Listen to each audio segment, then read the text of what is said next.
예, 지난주로 히브리서 강의가 끝났죠. 그리고 이제 오늘부터 누가복음을 하려고 그러는데요. 요한복음 5장 39절에 보면 이런 말씀이 있습니다. 같이 읽겠습니다. 너희가 성경에서 영생을 얻는 줄 생각하고 성경을 연구하거니와 이 성경이 곧 내게 대하여 증언하는 것이니라. 자, 17장 3절입니다. 영생은 곧 유일하신 참 하나님과 그가 보내신 자 예수 그리스도를 아는 것이니라. 자, 이 두 말씀은 모두 예수님께서 진리하신 말씀이죠. 두 번째 것은 이제 기도하는 가운데 나오는 내용이고요. 자, 모든 성경이 누구에 대한 증언입니까?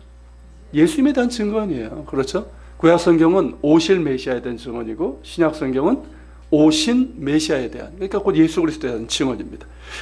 그러니까 그래서 이제 성경을 통해서 우리는 예수님을 알게 되고요. 믿고 영접하는 자에게는 무언이 영생이 주어지는 줄, 그러니까 구원과 영생이 주어진다는 거예요.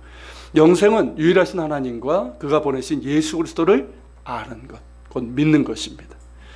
신구약 성경 66권이 모두 이렇게 예수님에 대해서 증언하고 있지만 그 중에서 가장 직접적으로 예수님을 증언하고 있는 책들이 있죠. 그게 뭐죠? 복음서죠.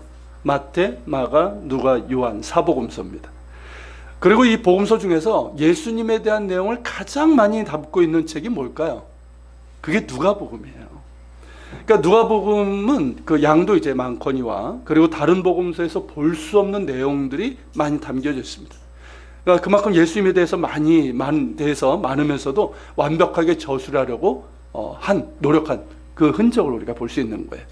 그래서 오늘부터 우리가 이제 누가복음의 말씀을 통해서 예수님을 만나려고 합니다. 그리고 이번 주 수요일부터 이제 사순절이 시작되니까 시기적으로도 이렇게 맞는 것 같아요. 자, 누가복음은 누가 썼을까요? 그렇죠. 누가 썼죠? 정확한 이름은 루카스입니다. 루카스. 그래서 이제 누가복음은 정확하게 말하면 루카스가 전한 복음, 루카스에 의해 기록된 복음이라는 뜻이에요. 누가가 기록한 책은 두 권이죠. 누가복음하고 또 뭐가 있죠? 사도행전이죠. 이 두 권의 책이 있어요. 그러니까 이 누가의 저작이 신약 성경에서 4분의 1 정도의 분량을 차지합니다. 분량도 많지만 예수님의 생애와 가르침, 그리고 이제 예수님께서 이제 내 교회를 세우라고 하셨잖아요. 그 세워진 초대교회의 역사에 대해서 알려주는 매우 중요한 기록입니다. 그래서 이 누가복음과 사도행전을 자세히 공부하면 우리의 신앙에 있어서 매우 유익하고요. 교회를 우리가 이해하고 섬기는 데서도 큰 유익이 될 것입니다. 그래서 이제 누가복음의 말씀 이렇게 쭉 하고 나서 이어서 사도행전까지 이제 말씀을 나누려고 생각을 하고 있습니다. 자, 이 누가는 어떤 사람이냐면 이따가 좀 더 말씀드리겠지만 우선은 바울의 동역자였습니다. 그러니까 바울이 3차 전도 여행을 할 때 같이 동행했던 사람이었고 바울이 나중에 체포되잖아요. 체포돼서 마지막까지 함께했던 정말 신실한 동역자였고 복음 전도에 대한 열정이 있었던 사람이었어요. 그러니까 누가복음을 기록한 때는 언제냐면 사도행전과 이렇게 연결해서 시기를 추정하면은 주후 61년에서 62년 정도.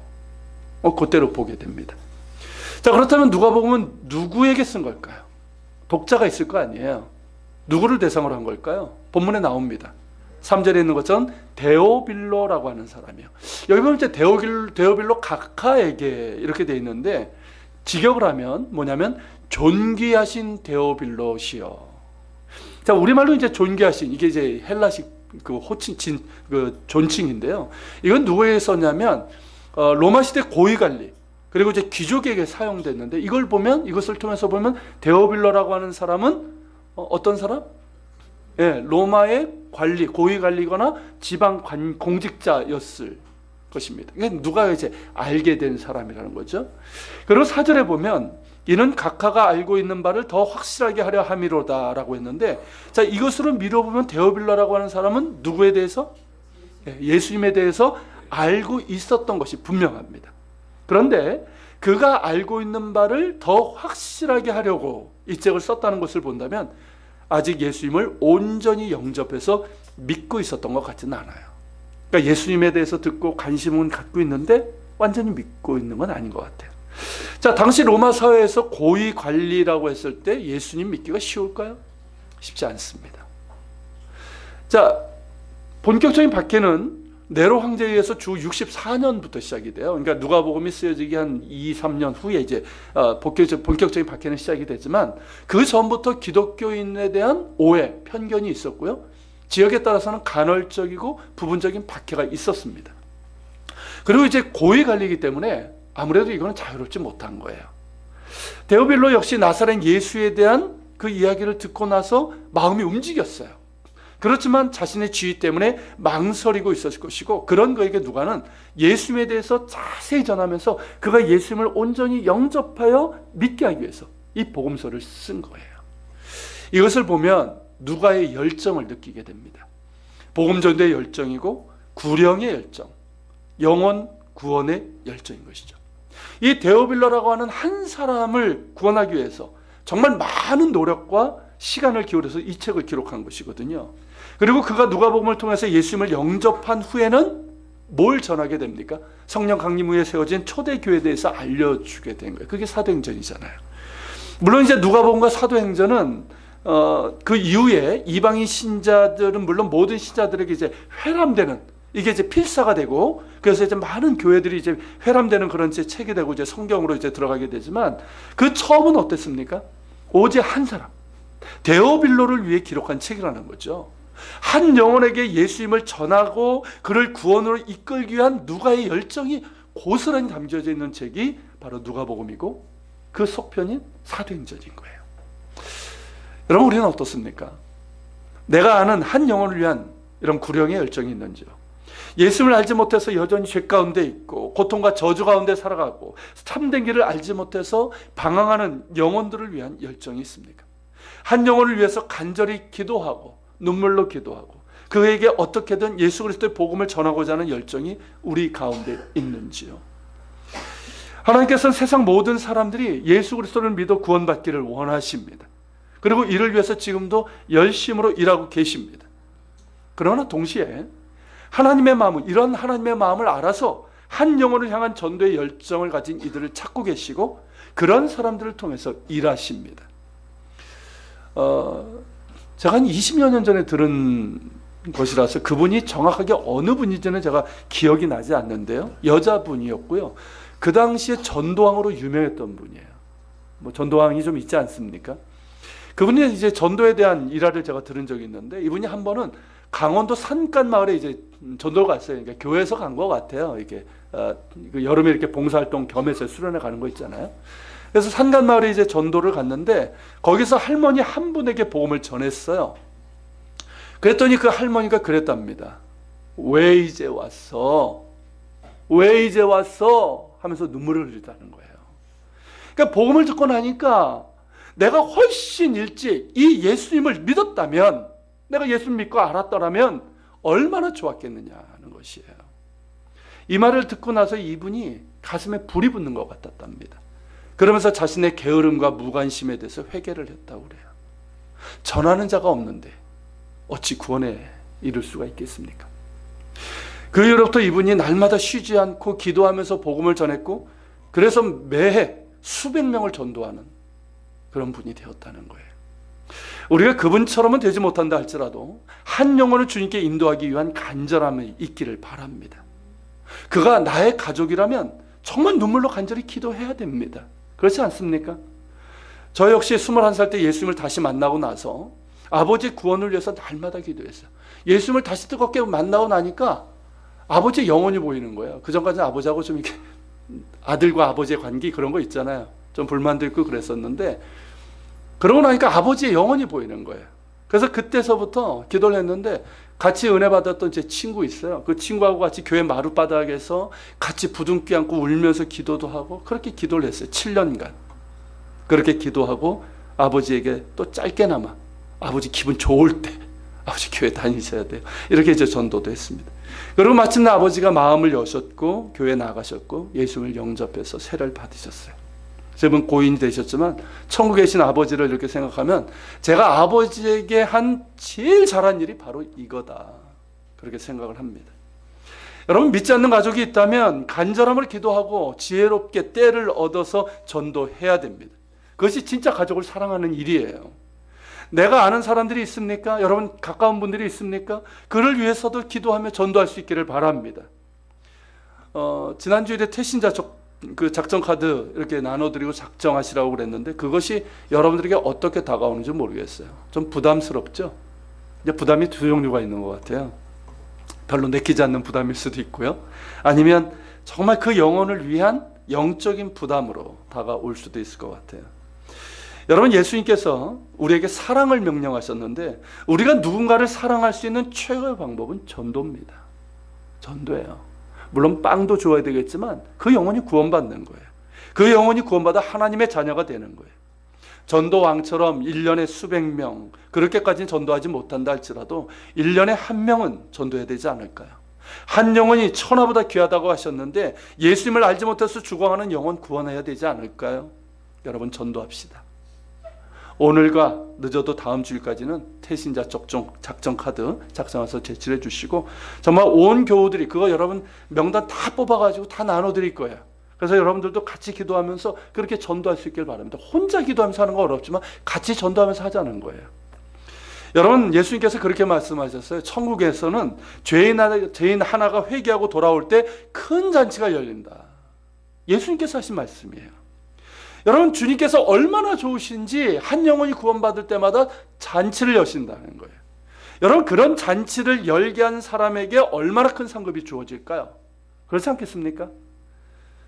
여러분, 누가처럼 한 영혼을 위한 기도와 구령의 열정이 우리에게 있기를 바랍니다. 그 마음을 성령께서 부어주시길 소망하고 또 천국에서 큰 상급을 받는 우리가 될 수 있기를 축원합니다. 자, 이상에서 본 것처럼 누가복음은요, 누가가 데오빌로라고 하는 로마의 관리에게 복음을 전하기 위해서 쓴 책이에요.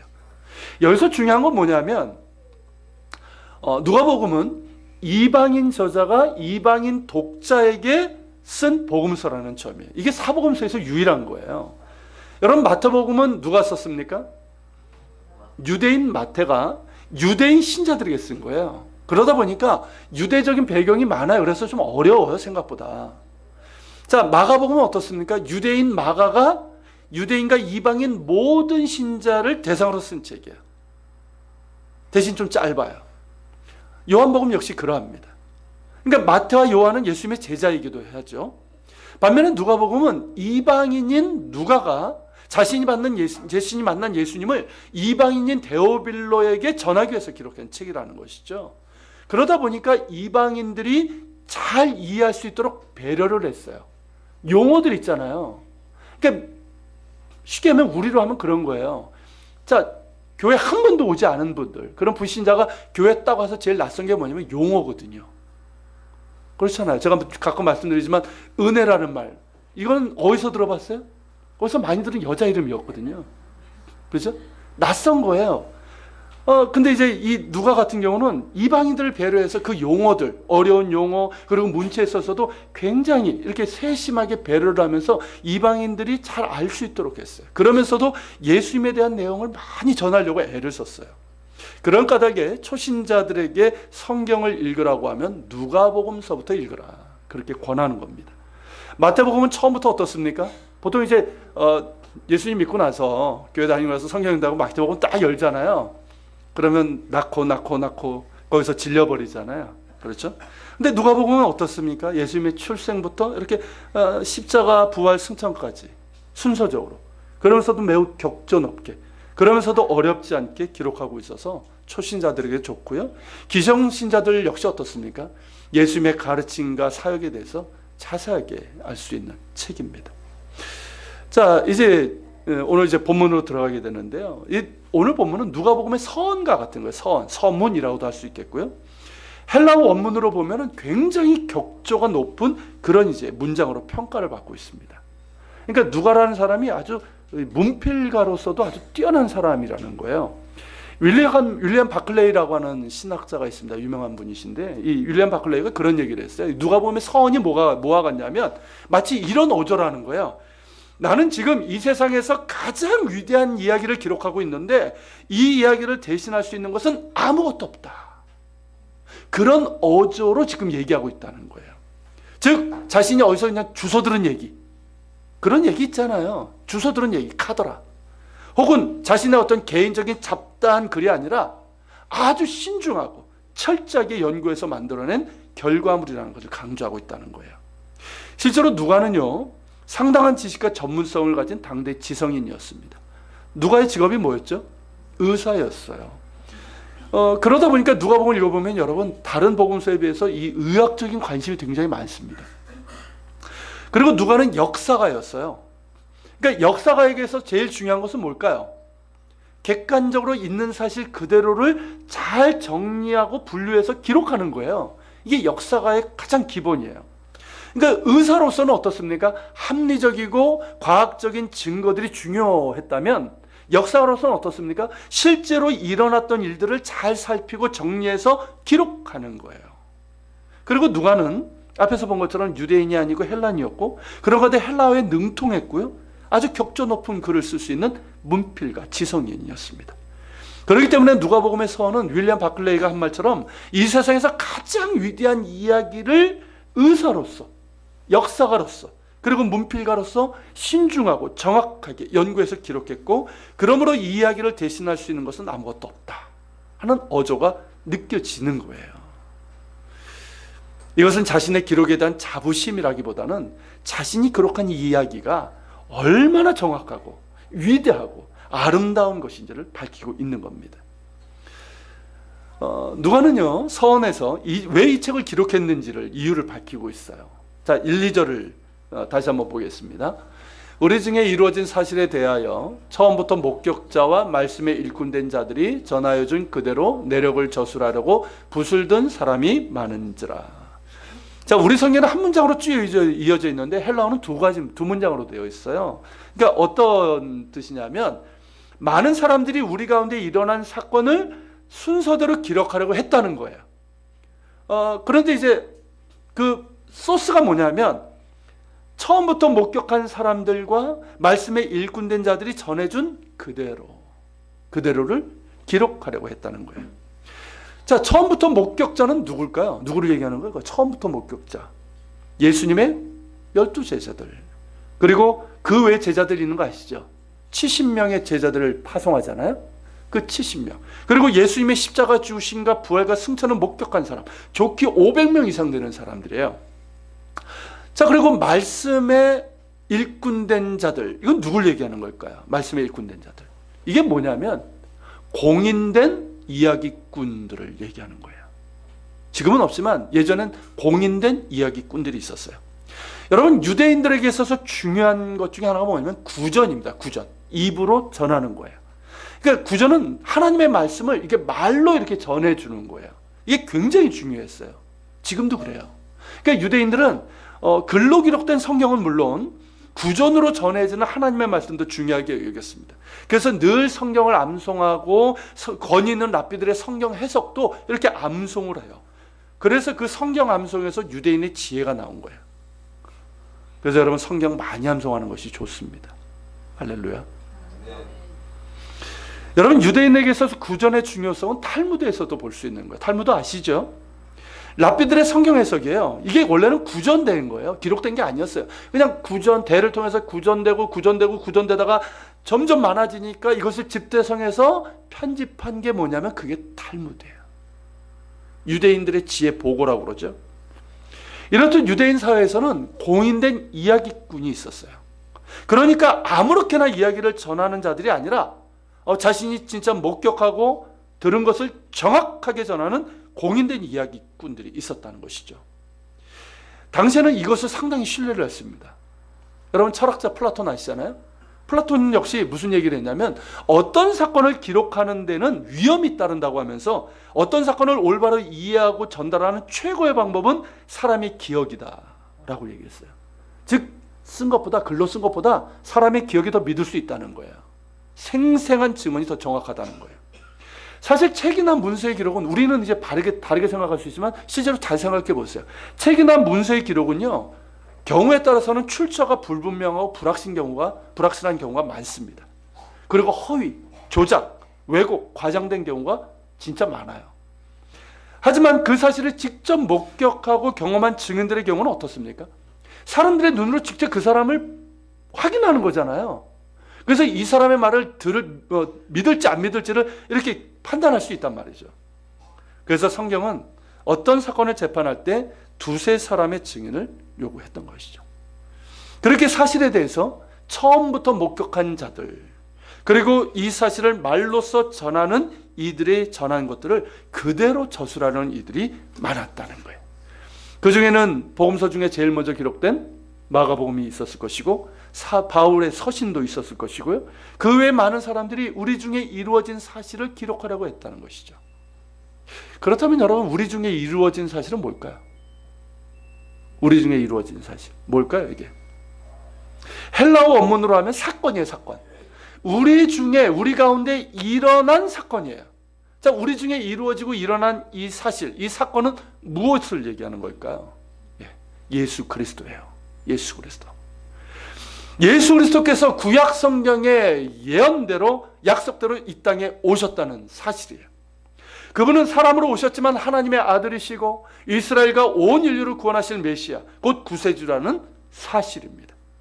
예수님께서 이 땅에 계시는 동안 어떠한 삶을 사셨는지, 그리고 우리에게 어떤 가르침을 주셨고 어떤 이적들을 행하심으로 하나님 나라의 복음을 전하셨는지에 대한 사실이에요.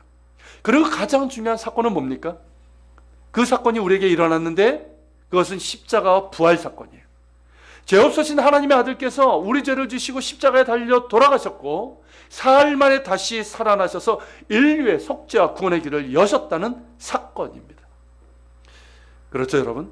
예수 그리스도는 사실이고 사건입니다. 예수님의 오심과 십자가의 죽으심과 부활과 승천하심은 역사적인 사건이에요. 실제적인 사건이고 구원의 사건입니다. 세상의 진행 방향, 역사의 진행 방향을 완전히 바꾼 인류 최대의 사건, 아니 우주 최대의 사건이에요.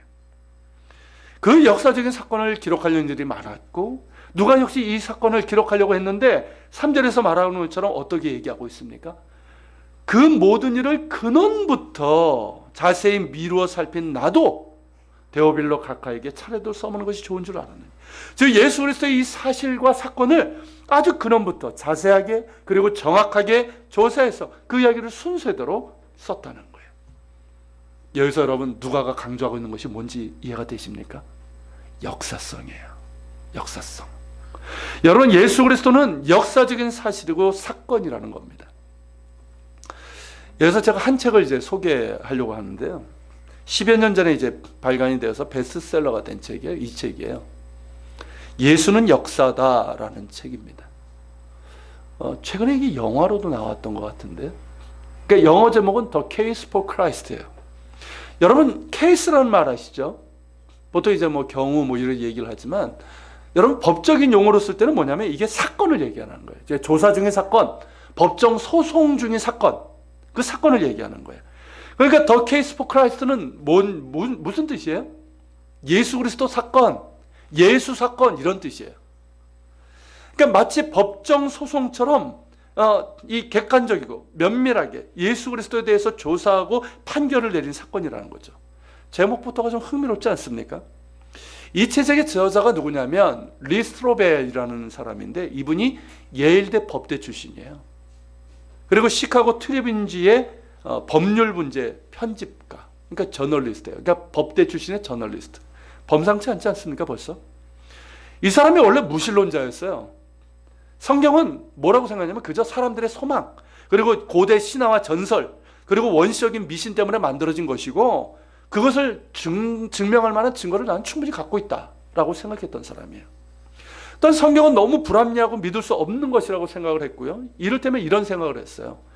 아니 단지 믿지 않는다는 이유로 사람들을 지옥에 던져버리는 하나님이 어떻게 사랑의 하나님이란 말이냐? 어떻게 자연의 기본 법칙에 위배되는 기적이 일어날 수 있느냐? 진화론이 인간의 기원을 만족스럽게 설명하고 있지 않냐? 과학적 사고를 통해서 초자연적인 믿음은 없어지지 않았냐? 뭐 이런 생각 어떻습니까?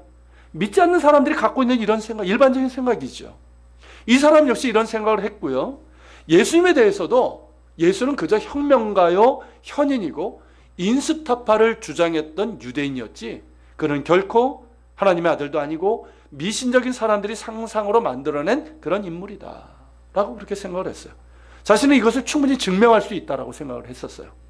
근데 이 사람이 예수님에 대해서 조사를 하게 된 거예요. 이분이 이제 트리빈지의 이제 법률제 편집자였기 때문에 제보가 들어옵니다. 아시죠? 이렇게 뭐 그것이 알고 싶다 뭐 그런 것을 이렇게 제보가 들어오면 하잖아요. 그런 담당을 하시는 분이에요. 그래서 어떤 제보가 들어오면은 이분이 이제 그 사건에 대해서 조사를 했는데, 이번에는 제보가 있어서가 아니라 자기 아내 때문이에요. 이분의 아내 때문이었어요. 아내도 무신론자였는데 어느 날 내가 그리스도인이 되었다고 선언을 하는 거예요. 근데 그때 자기가 너무 충격을 받았대요. 그리고 이거는 최악의 상황이다라고까지 생각을 했답니다. 왜냐하면 자기가 생각하는 기독교인들은 좀 정신 나간 사람들이라고 생각을 한 거예요. 광신자라고 생각한 거예요. 그래서 고민이 시작됐어요. 혹시 아내가 광신도가 되어서 이 부부관계도 거부하고 그냥 맨날 철야 기도만 하고, 맨날 기도만 하고 철야 기도만 하고, 그리고 이제 더러운 무료급식소에서 이렇게 뭐 자원봉사만 하는 그런 사람이 되지 않을까 하는 그런 염려, 두려움이 생기기 시작했다는 거예요. 그런데 점점 보니까 두려움 대신에 즐거운 비명을 지르게 돼요. 그분 이야기 그대로 쓴 거예요. 두려움 대신에 즐거운 비명을 지르게 됐고 오히려 매력까지 느끼게 되었답니다. 왜냐하면 아내가 바뀐 거예요. 아내가 바뀐 거예요. 아내의 성격, 성실성, 그리고 태도와 삶에 있어서 변화가 나타나는데 보니까 진짜 변화인 거예요. 아내가 깊은 상처가 있었거든요. 그 상처가 치유된 것 같고요. 너무나 평안해졌고 말이나 행동에 있어서 달라진 거예요. 그런 척하는 게 아니라 정말 온유하고 부드러워졌고 매사에 기뻐하고 감사하는데, 이건 무언가 근본적인 변화가 아내에게서 일어난 것이라고 이렇게 생각이 드는 거예요. 그리고 그걸 보니까 어떻습니까? 궁금해진 거예요. 처음으로 예수에 대해서 궁금해진 거예요. 다른 어떤 것으로도 치유되지 않고 바뀌지 않았던 아내가 자신이 그리스도인이 되었다는 것을 선언한 이후에 바뀌었단 말이죠. 그렇다면 성경과 예수에 대해서 내가 생각했던 것이 잘못된 것은 아닌가? 아니면 예수에 대해서 내가 모르는 것이 있는 것은 아닌가? 이런 의문이 들기 시작했어요. 그래서 이 사람이 예수님에 대해서 조사하기로 결심을 했어요. 사건명 The Case for Christ, 예수 그리스도 사건, 예수 사건. 자기 진짜 일처럼 한 거예요. 자, 이분이 예일대 법대 출신이고 저널리스트다 보니까 어떻게 했을까요? 대충 했을까요? 굉장히 섬세하게 했어요. 면밀하고 객관적이고 자세하게 조사하기로 했습니다.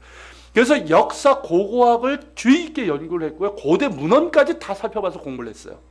그리고 그의 인생에서 처음으로 성경을 한 구절 한 구절 풀면서 연구를 했어요. 법대 출신이고 저널리스트니까 정확한 조사와 결론이 중요하게 그렇게 한 것이죠. 그러니까 법대를 다니면서 배운 거 있잖아요. 조사 방법. 그 방법에 따라서 사건 수사를 진행을 하고, 또 시카고 스트리빈지의 법률 문제 편집자로서의 경험을 토대로 세상의 모든 증거들, 그러니까 역사, 과학, 철학, 심리학, 고고학, 의학, 고대 문헌, 성경에 이르기까지 연구하면서 예수 그리스도 사건을 2년 동안 조사를 했어요. 그 결론을 그가 내렸습니다. 어떤 결론을 내렸을까요? 우리말로 번역된 책이란 맞아요. 그게 결론이에요. 영어 성경은 예수 사건인데 우리말 번역은 결론을 넣었어요. 예수는 역사다. 이게 그 책의 결론이에요. 여러분, 예수를 믿지 않았던 무신론자의 입장에서, 그리고 법대 출신이자 법률 문제 편집자인 저널리스트로서 정말 신중하고 세밀하고 객관적으로 조사한 결과 예수 그리스도는 실제적인 역사이며 그분은 하나님의 아들이시고 구원자시고 그분에 대해서 기록한 복음서는 정확한 기록이라는 결론에 이르게 된 거예요. 이 책의 저자가 이 리스터 스트로베리 책의 뒷부분에서 결론을 정리하면서 이런 얘기를 했어요. 제가 읽어드릴게요. 내가 연구하면서 알게 된 설득력 있는 사실들을 놓고 볼 때 예수 사건에서의 이런 압도적인 많은 증거에 직면하여 큰 아이러니가 생겼다. 즉 나사렛 예수를 신뢰하는 것보다 무신론을 주장하기 위해 훨씬 더 많은 믿음이 필요하다는 것이다. 이해가 되시죠? 그러니까 예수님에 대해서 믿을 만한 증거들이 너무 많아서 예수님을 믿는 것보다 무신론을 주장하는 게 훨씬 더 많은 믿음이 필요하다는 거예요. 아십니까? 저는 진화론도 그렇게 생각을 해요. 진화론 믿는 게 하나님이 천지를 창조했다는 걸 믿는 것보다 훨씬 더 많은 믿음을 요구한다는 거 저는 생각을 합니다. 여러분, 예수 사건은요, 실제 역사 가운데 있었던 사건이고, 예수님에 대해서 기록한 복음서와 성경은 사람들의 소망이나 신화나 전설 그리고 미신적인 믿음이 만들어내는 건 거짓이 아니라 압도적인 증거가 있는 역사적인 사건이고 충분히 신뢰할 수 있는 기록이라는 것입니다. 결국 이분은 2년간의 조사 후에 예수님을 영접하게 됐어요. 거부할 이유가 없어진 거예요. 그런 과정을 쓴 책입니다. 미국 물론 우리나라와 여러 나라에서 베스트셀러가 된 책 한번 읽어보세요. 그리고 전도용으로도 좋을 거예요. 이런 특히 이제 남자분들 많은데 이런 거 같이 따지는 분들이 있잖아요. 한번 이 책 선물 주세요. 그래서 한번 읽어보시라고 그러세요. 그 책에서 입증하고 있는 것처럼 예수 그리스도는 실제적인 역사입니다. 예수님은 사람의 몸을 입고 오신 하나님의 아들이시고 우리를 죄와 영원한 죽음에서 구원하신 구원자이시며 우리를 위해서 십자가에 달려 죽으시고 부활하셨습니다. 예수님에 대해서 기록한 복음서는 너무나 많은 증거들이 있고 객관적이고 충분히 신뢰할 수 있는 기록입니다. 복음서 저자들을 통해서 성령의 감동으로 쓰여진 살아계신 하나님의 말씀입니다. 복음서를 비롯한 성경 66권 모두가 실제 역사 가운데 일어난 사건을 토대로 쓰여진 하나님의 말씀입니다. 그러므로 예수 그리스도를 믿는 것이 옳습니다. 무신론을 주장하는 것보다 예수를 믿는 것이 훨씬 더 쉽습니다. 예수 믿어야 구원받습니다. 예수 믿어야 죄 용서받고 인생의 근본적인 고통과 저주로부터 벗어날 수 있습니다. 예수 믿어야 내가 누구이며 내가 무엇을 위해서 이 땅에 존재하게 됐는지를 알게 되고 나아가서 내가 무엇을 위해서 살아야 되는지를 알게 됩니다. 예수 믿을 때 내 안에 근본적인 치유와 변화가 일어납니다. 내 인생이 바뀌고 나의 영원한 운명이 결정됩니다. 예수님 안에 인생의 모든 답이 있어요. 할렐루야. 예수님 안에 구원과 진리와 생명이 있습니다. 참된 행복이 예수 안에 있습니다. 그래서 행복의 시작은 예수 그리스도입니다. 예수 믿으십시오. 예수 믿어야 삽니다. 그리고 여러분 더욱더 예수 잘 믿으시길 바랍니다. 이 책의 저자가 그런 것처럼 우리가 예수 믿고 변화되면 가족이 예수 믿게 됩니다. 아내가 예수 잘 믿고 변화되니까 이분이 어땠어요? 예수님에 대해서 관심을 갖기 시작한 거예요. 그러니까 아내가 예수 잘 믿고 변화되면 남편이 변화된 아내를 보고 예수님에 대해서 관심을 갖게 되는 거예요. 남편이 예수 잘 믿고 변화되면 그렇게 달라지면 아내가 남편 때문에 예수님에 대해서 관심을 갖고 예수님을 믿게 되는 거예요. 내가 예수 잘 믿고 변화되면 여러분 가족이 예수 믿게 되고요. 내 주변의 사람들이 예수님을 알고 싶어 합니다. 그렇게 되는 거예요. 자연스러운 순리예요. 여러분 내 안에 일어나는 변화 때문입니다. 도대체 예수라는 분이 누구이기 때문에 저 사람이 저렇게 바뀌었다는 생각을 하게 되는 거예요. 이 사람을 근본적으로 치유하고 바꾸니까 예수라면 나도 예수님에서 알고 싶다는 것이죠. 그래서 여러분 예수 잘 믿어야 됩니다. 교회 다니는 것이 중요한 것이 아니라 내가 몇 년을 교회 다녔고 내가 어떤 직분을 받았느냐가 중요한 것이 아니에요. 내가 예수를 믿어 어떻게 달라졌는가 그리고 지금도 달라지고 있는가 이것을 드러내는 것이 중요합니다. 나를 통해서 예수님을 드러내는 거예요. 여러분 나의 주인 되시고 내 안에 계셔서 나를 변화시키신 예수님을 나의 배우자와 나의 가족과 나의 주변 사람들에게 보여주는 것이죠. 그래서 그들이 예수님을 알고 싶어하고 예수님을 믿게 되는 거예요. 이것이 여러분 예수 잘 믿는 겁니다. 여러분 누가복음을 기록한 목적 중에 하나가 바로 이거예요. 예수님의 가르침과 삶을 전하면서 예수 믿으라는 거예요. 그분은 역사라는 거예요. 개인의 운명을 바꾸고 여러분 인류의 역사를 바꾸는 실제적인 역사라는 거예요. 그것을 전하는 거예요. 더불어서 뭡니까? 예수님의 가르친 삶을 잘 배워서 예수님이 원하시는 제자의 길을 가라는 거예요. 제자의 길을. 여러분 누가복음에서 강조하고 있는 게 뭐냐면 제자도예요. 제자도. 다른 책에도 그렇지만 이 누가복음은 특별히 제자도에 대해서 상당히 강조를 하고 있습니다. 여러분 베드로후서 3장 18절의 말씀에 이런 말씀이 있죠. 오직 우리 주 곧 구주 예수 그리스도의 은혜와 그를 아는 지식에서 자라가라. 여러분 예수님이 잘 믿고 그래서 예수 그리스도의 은혜와 그분을 아는 지식에서 성장할 수 있는 우리 모두가 될 수 있기를 바랍니다. 잎만 무성한 무화과 나무가 아니라 포도나무이신 예수님께 잘 붙어 있어서 예수 열매 많이 맺어서 예수님 드러내고 증거할 수 있는 우리 모두가 될 수 있기를 축원합니다. 우리 찬양 드리고요. 기도하는 시간을 갖겠습니다.